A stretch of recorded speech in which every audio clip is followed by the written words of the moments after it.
Okay, welcome to our city council candidate, Troy Harris. Troy, thanks so much for joining us, man. Do you want to kind of tell us about yourself, your background, and why you're running for city council?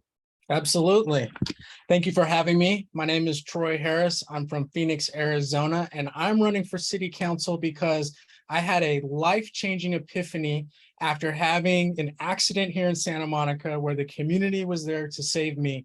And now I want to give back to the community. I was able to use a system of justice to build up myself from within and find the sacrifices I need to make to build the strength to make myself a better person.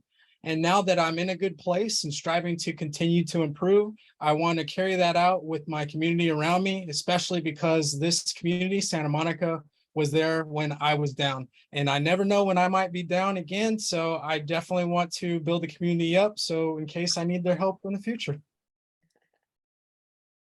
Great, thank you so much. So I wanted to ask you about your idea to cap the freeway for housing. I've heard this proposed before, but I think there's some potential environmental concerns with putting housing directly above a freeway, which has all the emissions from cars. Do you consider that, or what would be the solution to keep those new residents environmentally safe? Yeah, that's a fair question. I believe that there are precautions and measures to take and to look out for, but ultimately it'll come down to engineers and scientists doing the work ahead of time and let us know exactly to what degree of danger it does pose for residents living in that area. I would like to believe that the technology is out there to move any emissions out of the area away from housing. There is always going to be some risk, even without living near a freeway, where you're coming into pollution and emissions. But if it is a safe, livable area, and in the case with the technology allowing it to be as safe as possible, I think that it will be a good project to move forward with. Great. And I have one more, and then I'm going to pass it off to Danny, who I see is waiting. But you mentioned with regard to how we can protect our undocumented residents here in Santa Monica that we should discourage additional undocumented residency. Can you explain what you mean by that? Should we try to make sure that, undocumented people are not living in Santa Monica, or how would you go, what would that discouragement look like? That would not look like discouraging undocumented people from living in Santa Monica, but what it would look like is to take a stance against visa overstays. If somebody's visa is coming up to an end, you would want to encourage that person to take the legal approach to resuming their stay. And if there are people that are not yet in the US, I would want to take a stance that they would want to enter in a legal fashion. So those are the two forms in my mind of undocumented immigration. I have a personal story having dated a undocumented person before, and I'm from Phoenix, Arizona. So this is a matter that I feel very close to because I've experienced it both personally and in just my environment from a young age. But I feel that here in the US, we have people that desperately need help and attention that are US born, and also immigrants that made their way here through legal fashion and are living here currently through a legal fashion. And those folks are not all doing 100% okay. We would want to serve them. And so I would want to give them the attention and the service before taking on new actions. Cool, got it. Thanks. Let's go to Danny. Hi, Troy. Hi. I think I saw somewhere on social media that you have a proposal to fight homelessness, and I think the acronym for it is either DIGS or DAGS. Could you just kind of expound a little bit about, specifically like what that proposal entails and how it would look like if that ever gets implemented? Yeah, I would love to, because I think it's a great idea. In fact, I met with the director of one of the homeless areas here in Santa Monica. The name is escaping me right now. Mike was his name, and of the people concerned. And I believe that this approach, DIGS, which is the acronym I came to, stands for Demerits in addition to Gold Stars, would work best for people that are recently unhoused or on their way towards becoming unhoused. By using demerits and gold stars, rating themselves and having a caseworker rate them, because people are driven, their behavior is driven by incentives. It works in the business world, it works in your personal life and your family. If you want to have somebody do something good, you want to entice them with a reward. And so this is the type of self-loving behaviors, because we want to treat people with dignity. But if you are able to show that you are eating, sleeping, exercising to your own self-benefit and growth, seeking housing, seeking employment, seeking any of the services that you would need that would help you be in position and in your right mind to obtain housing, this is going to work for you, because I want to have cash transfers to those folks, setting up business bank cards, setting up the ability to receive funds using taxpayer money. This is modeled somewhat after a program called the New Leaf program out of Vancouver. I encourage you to look it up because it worked to a great degree of success there. But if we're going to use city money, and I know that incentives work, I would want to take an approach that has some accountability, meaning if you rate high enough, then you receive the money. But if you don't rate high enough, then after a certain point of time, no money continues. The programs, the counseling continues, but the money does not continue, because we want to help people that are interested in helping themselves. Thanks. Dan? Just a follow-up question to Danny's. What infrastructure and support network within the city government or local community would you use to provide those services and manage that program? That's a great question. First, I would like to make a point that this is a solution that needs desperate help. These people need respect and help. And to do what we've always done, we're going to get the results that we always have, and the problem still exists. So I recommend an innovative approach. I would want to have it done through the city itself, because then that way the person carrying out the actions is responsible for the results. That's the way I operate, and I believe that is the most effective way. However, we have experts that are currently helping out the same population. So I wouldn't mind expanding it to see if we can get some help from any group, such as the people concerned, or if there's any designated group that specifically works on people with low acuity that are recently unhoused, because that is the group that a program like this would work for. We ultimately still need help with the high acuity folks and using programs that work for them. And currently we're seeing some results and want to continue with that. And I think that this program could even tailor and tie into that by having a longer ramp up period of more counseling to get a person stable, and then eventually on a program that has cash transfers. But ultimately, to answer your question, I would like to see the government carry it out within itself without a partner, or as a secondary option, have one of the homeless prevention partners carry it out in unison with the city. Thank you. Let's go to Reno. Okay, hello. Hi. So I think I read that you experienced some racism growing up. I think you mentioned that in Arizona. Yeah. And you talked about how you want to make the community, a better place, for everyone, for yourself. How do you have any specific sort of plans or measures to kind of deal with that, so that others don't experience some of the experiences that you did, or that you don't have the experiences that you did, maybe still do, I don't know. Yeah, absolutely. And this is a personal question for me, so thank you for asking. I'd love to talk about it. I did grow up in Ahwatukee, which is in Phoenix, Arizona, both of which places are predominantly white. And I experienced it both subtly and blatantly. And I survived, but it did take me through some periods of self-medication, which is what ultimately played a part in my collapse. But I also take responsibility in that as well, because I feel that being responsible for your actions and being able to see it as a gift, which I do, is ultimately what leads to your growth.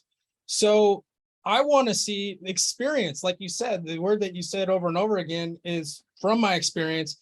Experience itself is what allows people to break those barriers down. If you are able to experience difference in your society, you're able to become more familiar with it. And you may have bouts with racism, but over time, with the reactions of other people, not allowing that to happen, letting you get away with it, or letting it happen to you, you start to learn and see what is acceptable and what is not. It's socialization for my academics out there.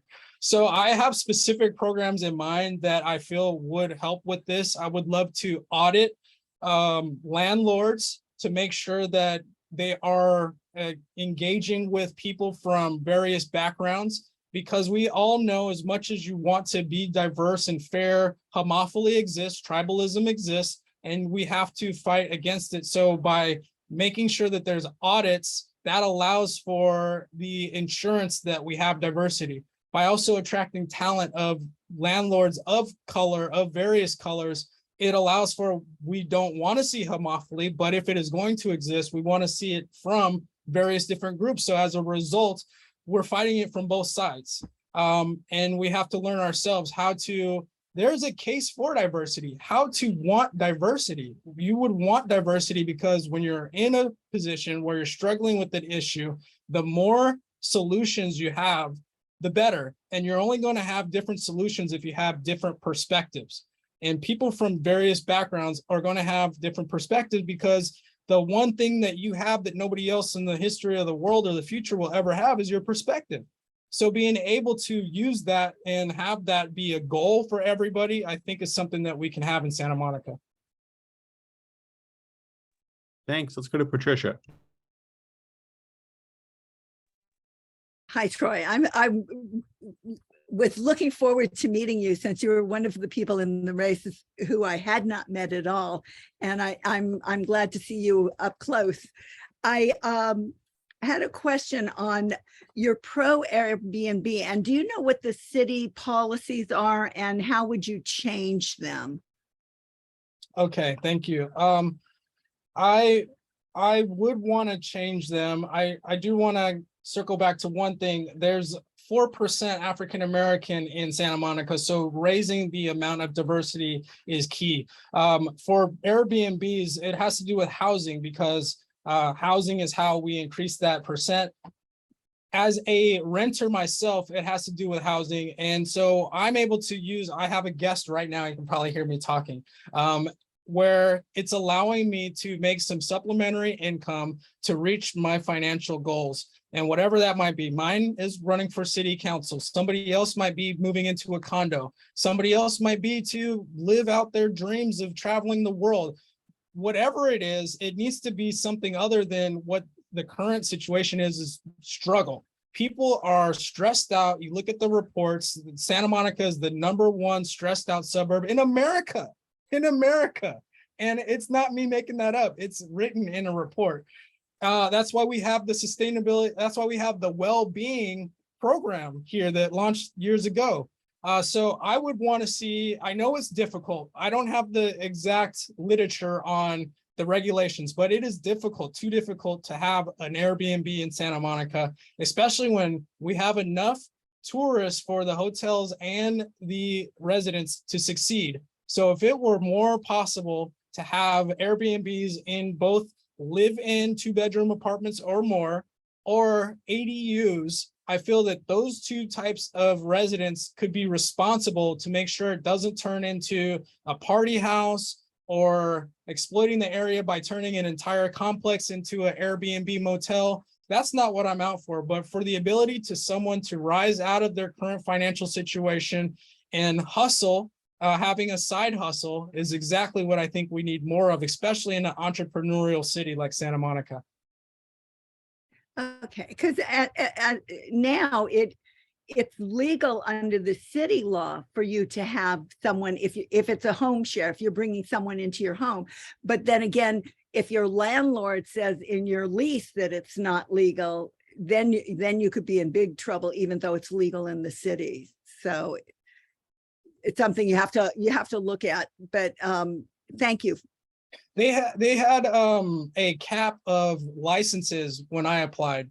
And if that's not still the case, then that would be great progress. But I believe that is still the case. And if your landlord says no, then you have to answer to what's in your lease. But if your landlord, like mine, is gracious enough to allow that to be the case, then I would think that you're in a lucky group and should take advantage of that and be allowed to take advantage of that situation.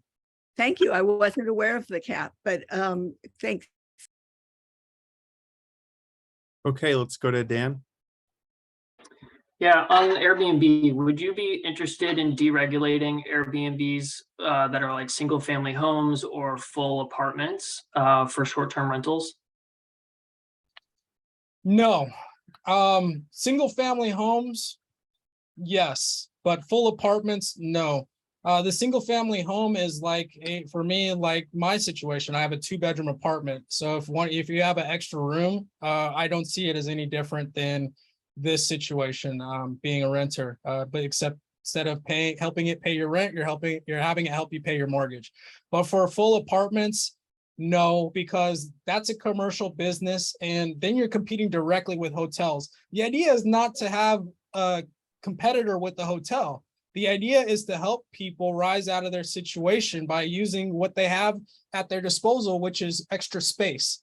So I don't want it to be for business people to become a better business person, but for people to rise out of their situation of stress. And if they happen to, I used to be an Uber driver. If you happen to have that ability to take advantage of extra real estate, then you should be able to take advantage of that for your own personal growth, but not a commercial growth.